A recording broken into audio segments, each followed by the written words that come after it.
Ciao a tutti! Oggi vedremo come conservare i peperoncini e siccome ci sono 3 metodi di conservazione che amo particolarmente, li suddividerò in 3 video differenti. Concluderò poi ogni video svelandovi una ricetta speciale, ottenuta con dei peperoncini conservati utilizzando questi metodi. Su tutta la pianta abbiamo 2 peperoncini maturi. Li raccogliamo. Altri maturi non ce ne sono.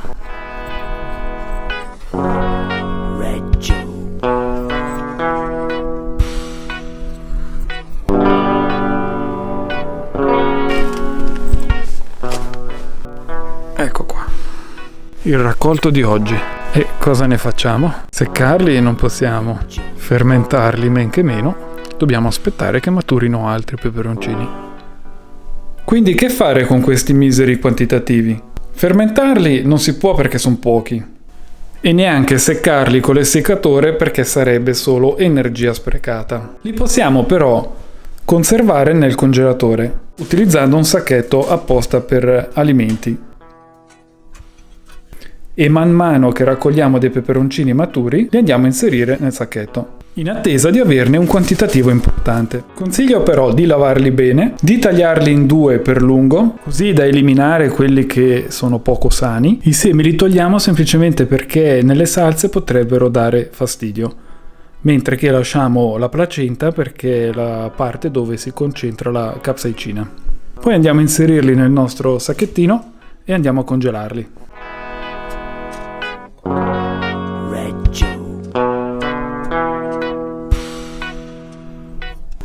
Dopo averli congelati si possono consumare solo in 2 modi, o cotti o fermentati.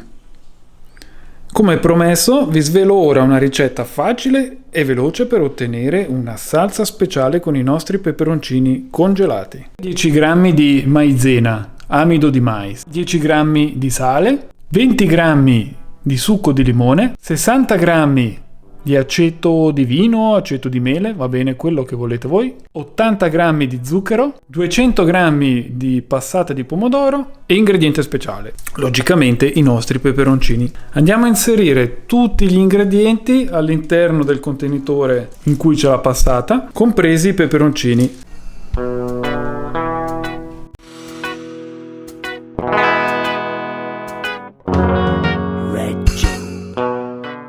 E adesso aggiungiamo un po' di cumino, ma giusto un pizzico, senza esagerare. Andiamo a cuocere la nostra salsa, un paio di minuti sono sufficienti.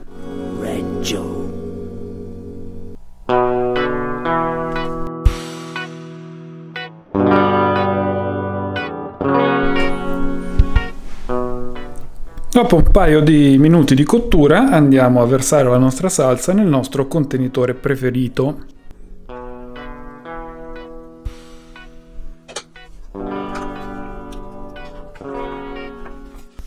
Lasciandola raffreddare vedremo che diventerà più densa. Una volta fredda in frigorifero la conserviamo per 1-2 settimane al massimo. Tanto avete visto che in 5 minuti è fatta. In conclusione, direi che questo metodo ha 3 vantaggi. Primo, man mano che maturano i peperoncini, li raccogliamo e li conserviamo, senza correre il rischio che marciscano nell'attesa che maturano gli altri. Secondo, li possiamo utilizzare in qualsiasi momento. Se, per esempio, all'ultimo momento un amico ci chiama e ci invita ad una cena e ci chiede di portare la nostra super favolosa salsa piccante, non c'è problema. In 5 minuti la salsa è pronta. Terzo, in congelatore si conservano per almeno 1 anno. Grazie a tutti e in particolare grazie a Stefan che mi ha creato questa bellissima musica di sottofondo e dell'intro. Piccanti saluti!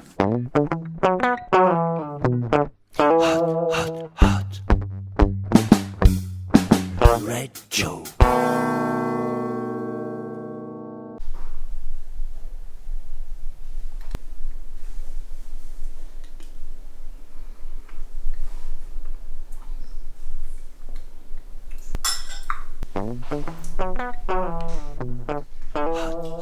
Hot.